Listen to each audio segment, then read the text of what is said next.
नमस्कार दोस्तों, आप एक उस छोटे से बीज को देखते होंगे। उसके अंदर कितनी संभावनाएं छुपी होती हैं, कितनी ऊर्जा छुपी होती है। जब वो अज्ञानतावश धरती के संपर्क में आता है, प्रकृति के संपर्क में आता है, तो वो एक वट वृक्ष का रूप धारण कर लेता है।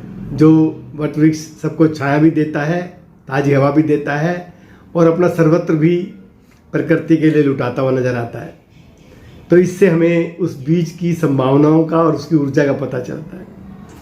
और इससे इस बात भी सिद्ध होती है कि प्रकृति के अंदर कितनी क्षमता है, कितना गुण है, कितनी ताकत है कि वो एक छोटे से बीज को इतने बड़े वृक्ष में तब्दील कर सकती है।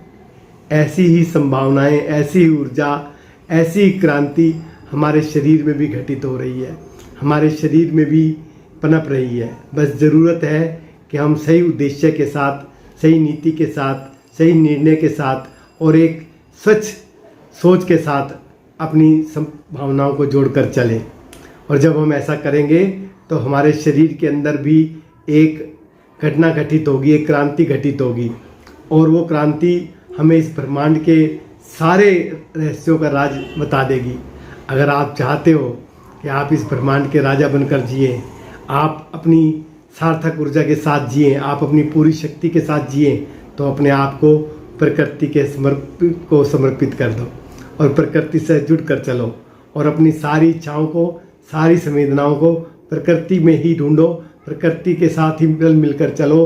तो आपके जीवन के सारे उद्देश्य, सारी इच्छाएं पूर्ण होंगी। क्योंकि प्रकृति माँ सिर्फ देती देती देती ही है, हमसे लेती कुछ नहीं है। तो ऐसी पवित्र और पावन माँ के लिए हम अपने जीवन को समर्पित करें, तभी हमारे जीवन की सार्थकता सिद्ध होगी। जय प्रकृति माँ।